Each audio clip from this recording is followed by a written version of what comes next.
You're listening to Shoe In, covering the ins and outs of all things footwear, from sneakers to heels, loafers to slippers, and every type of shoe in between. Brought to you by the FDRA, the Footwear Industries Association focused on retail, trade, politics, and fashion, helping create and enhance conversations on all things footwear.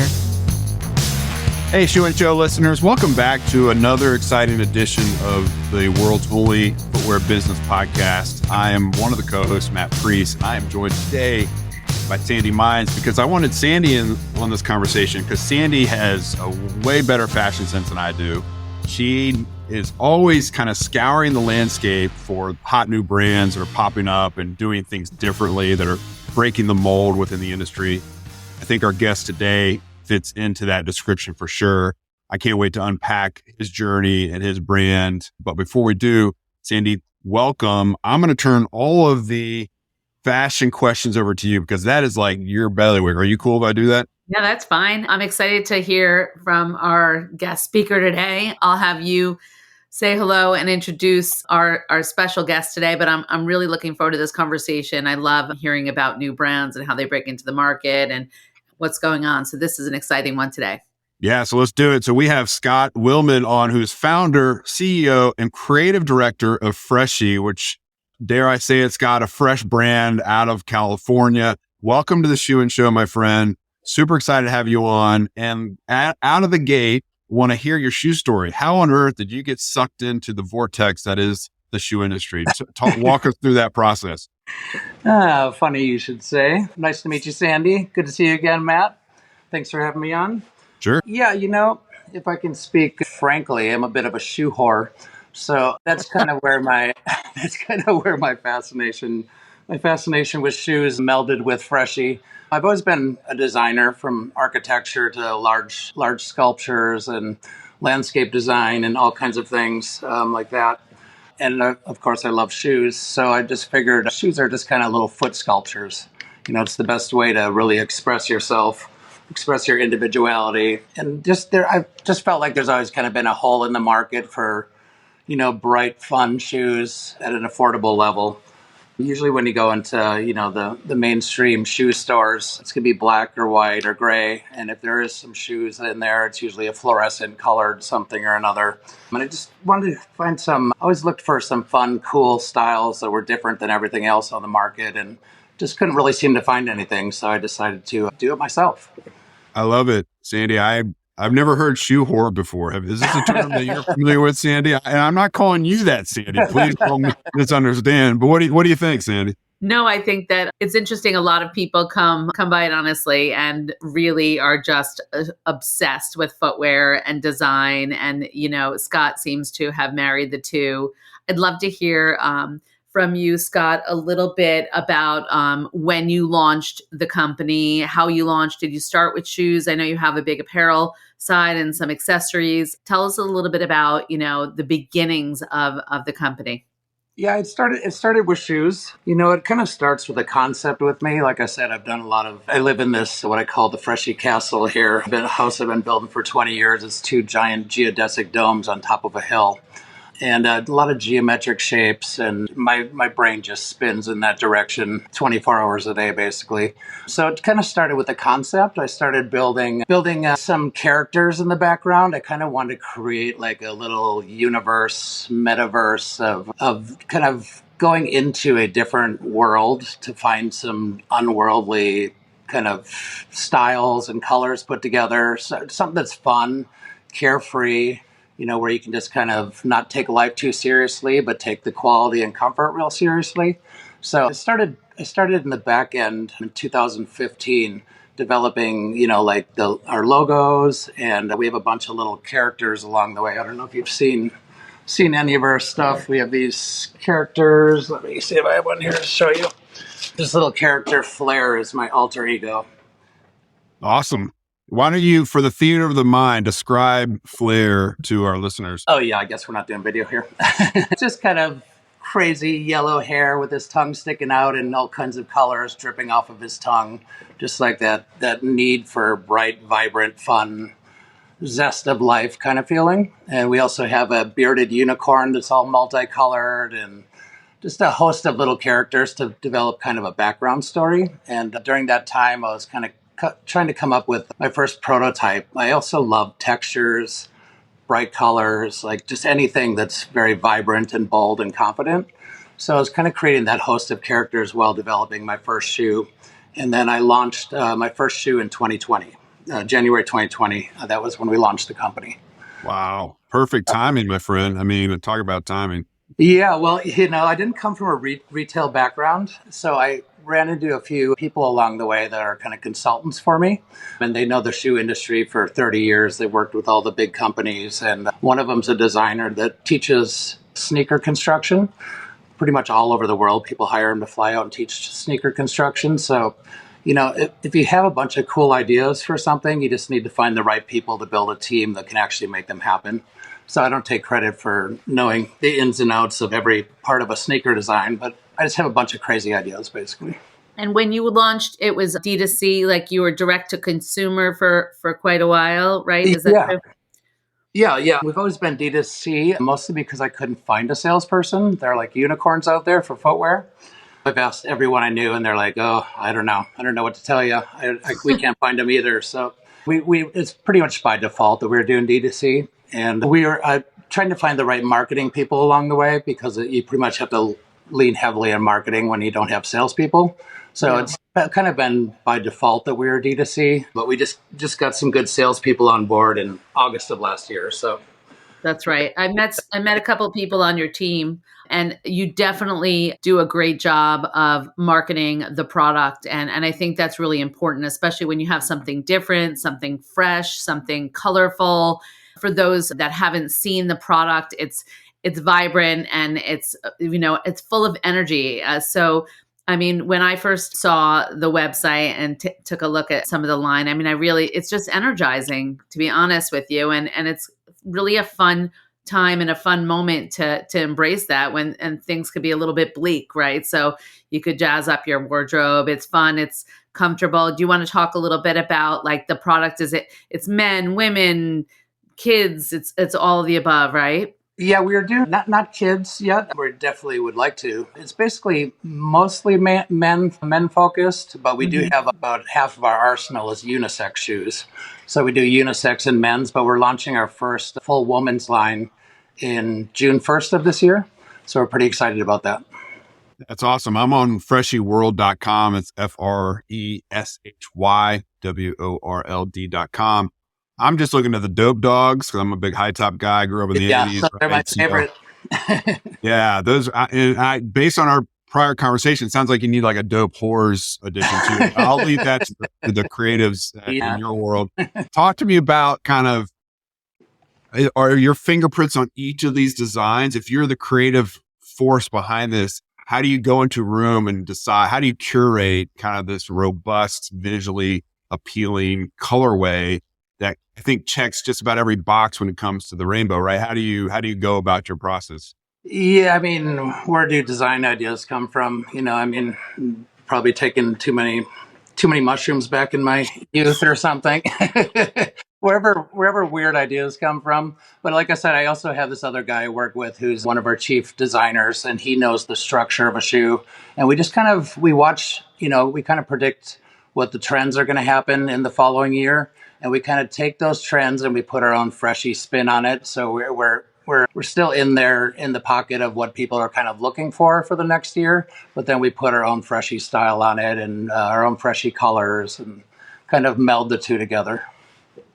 That's cool. Seeing if you look at it, there's texture. The upper material has this like texture to it, which you don't see very often, which I think is really cool. It provides just it looks comfortable visually.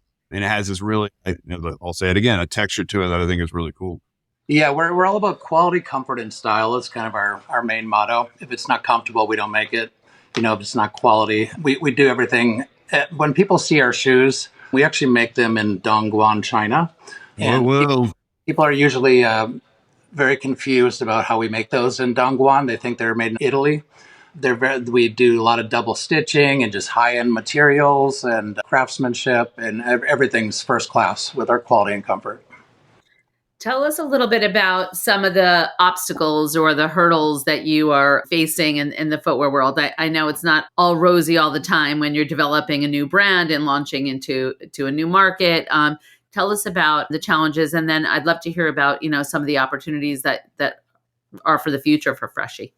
Yeah, well, some of my biggest challenges are, when you kind of enter a world that you don't really know anything about, and you kind of just have to rely heavily on your gut instinct and trusting people that are kind of referrals from other people. And it's been kind of a tough journey with our marketing, trying to get the word out there, trying to get followers, and just trying to get the brand recognition out there.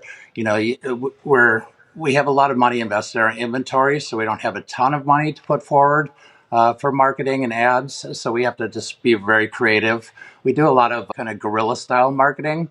I built a giant 16-foot boombox with a Danley sound system in it, and it's all wrapped in gold glitter vinyl. And we kind of drive that around and do some kind of guerrilla style marketing with that, and just try to be as creative as possible. But without a huge budget for marketing, you're just kind of relying on your instincts, and that's kind of been our hurdle. Like I said, I couldn't find a sales team for the longest time, and now we have some salespeople. We're starting to get into some retailers, some distribution in Europe right now, and Japan.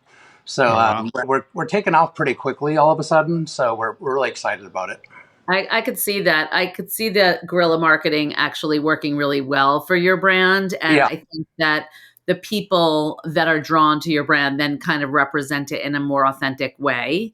So I think of that as a positive way to start, if I'm being honest with you. But when you mentioned that you're gaining some traction in Japan, that does not surprise me at all. Yeah, Because when I first started designing my shoes, I just thought people are going to wear I have really colorful snowboard boots and stuff like that. I just assumed that would be the new street fashion in Tokyo, with all our bearded unicorn and different characters and pow bubbles on it. And it's very kind of superhero, bright colors. So yeah, stick it kind of brings me back a little bit to the moon boot days or right. something with the colorful and the shape and the style of it. And it does feel like it's a West Coast, definitely it feels like a West Coast vibe, but I can see it being adopted absolutely in New York or Japan or any Mhm. other. Yeah, uh, we consider ourselves a California brand just because I love everything California, from the melting pot of people and the diversity. And, you can have the best snowboarding of your life in the morning and have the best surf by sunset,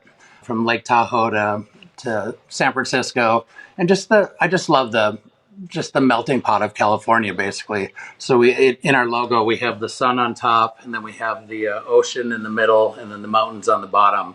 So we're just kind of trying to embrace everything. We're not really necessarily like an action sports type of brand. We're more of a fashion brand, but we have a lot of like skate inspired shoes, which everyone's loving right now with the big fat laces. And I'm a big Mhm. fan of the 80s as well. It's just such kind of a carefree vibe of the 80s. And that's what we're about. We're about joy and being carefree and really expressing yourself and not taking life too seriously. But we do take the comfort and quality really seriously. So. Yeah, I love that.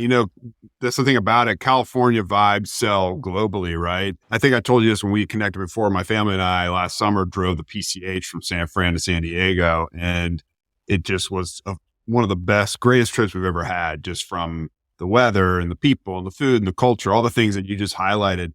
But that sells well across the country, right? Because you're selling this lifestyle, this ideal, this access to something when, as Sandy put it, things are a bit glum these days, right? So Right. there are We're certain markets coming out that of make, some dark times, so we're here to brighten the room and lighten the mood.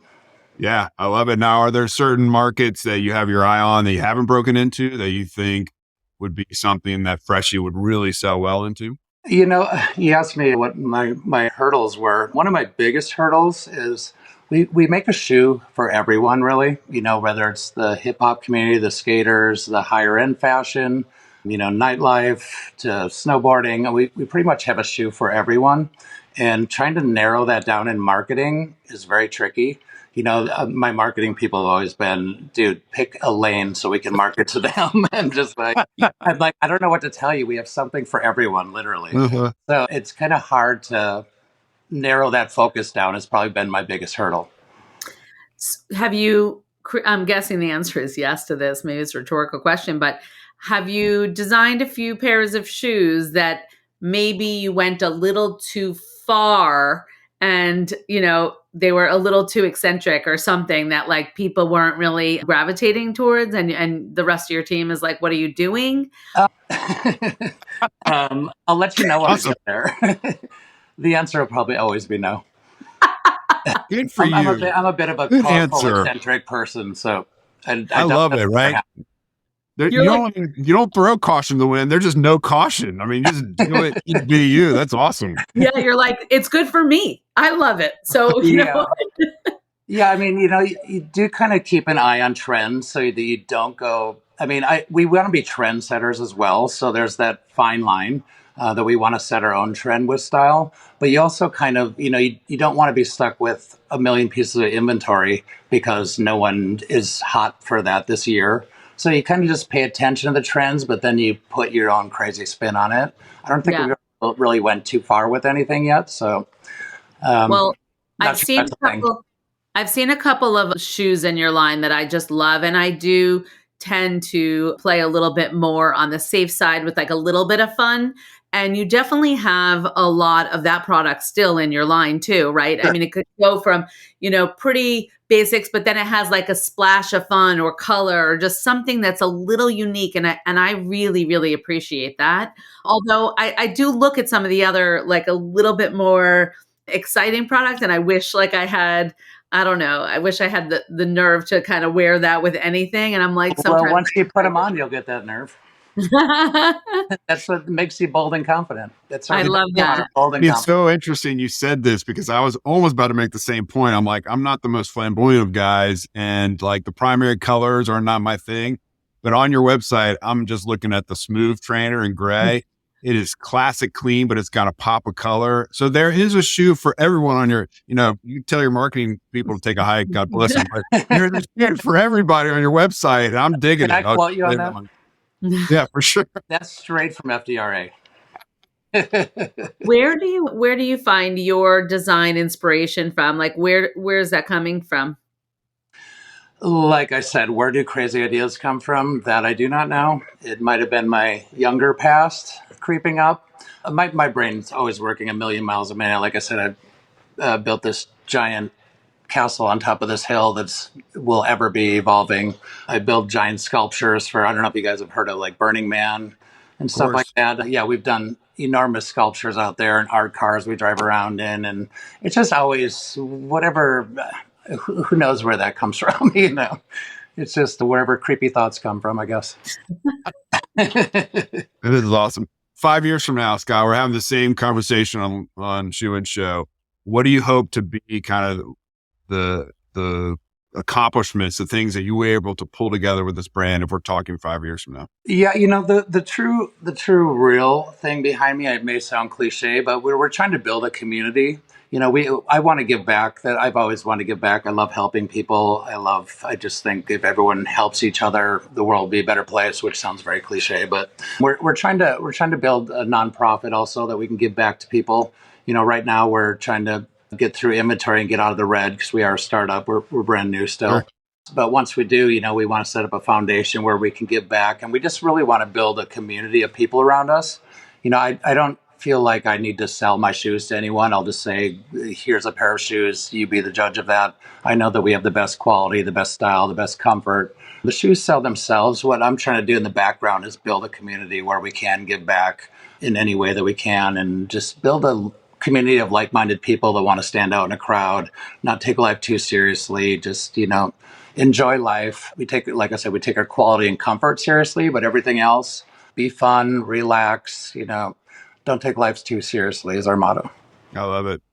Sandi, any closing thoughts or questions from you? No, I love what you just said. I mean, don't take life too seriously. If you can throw on a pair of sneakers with a dress or a gown or a suit, as we see with the sneaker caucus, people are wearing sneakers on the hill. Like you could wear sneakers all day, every day. You don't have to, it's not just for a certain time or moment anymore. Of course, we all know that. So it's nice to see that you've stretched that creativity out a bit. And oh, thanks. I applaud you. I think what you're doing is pretty awesome, and it's a lot of fun to watch and see, and it definitely is an exciting moment. So congratulations on that. Oh, thank you so much. I appreciate that. Yes. So to our listeners, if you want to get in touch with the amazing brand Freshy, go to freshyworld.com. You can find all their offerings there. Scott, is there anything else I should kind of follow plug? Follow us at Freshy World on social media. Got it. Freshy World social media as well. There. You can swing by his castle. He's the king of the castle. Come up to my castle in Northern California. I'll give you a tour. He'll give you a tour, sell you some shoes. So Scott, thank you for coming on Shoe In, my friend. We're very grateful. I appreciate it, you guys. So nice to meet you. Thanks. Yeah, thanks for being an FDRA member. We're very excited. We love, we represent everybody, kind of similar to you. We want to make sure that we're a space for every type of shoe company. And I get very excited about pardon the pun, but the fresh brands that are coming out that we can grow together. And I think the future's bright for you all. So congratulations. And thank you so much. I appreciate that, you guys. Yeah, no problem. Folks, this has been another exciting edition of the Shoe In Show. Go to shoeinshow.com to hit up all of our episodes in our catalog. We're dropping episodes every single Monday morning for your drive time, for your workout time, whatever it may be. Check us out. Rate us. We only accept 5 stars. There's an AI algorithm that kicks out everything else. Don't worry about it. Just 5 stars. And until the next time, on behalf of Sandi and Scott, this is Matt. The Shoe In Show is out. Shoe In has been brought to you by the FDRA, the Footwear Industries Association focused on retail, trade, politics, and fashion, helping create and enhance conversations on all things footwear. For information about FDRA, visit fdra.org.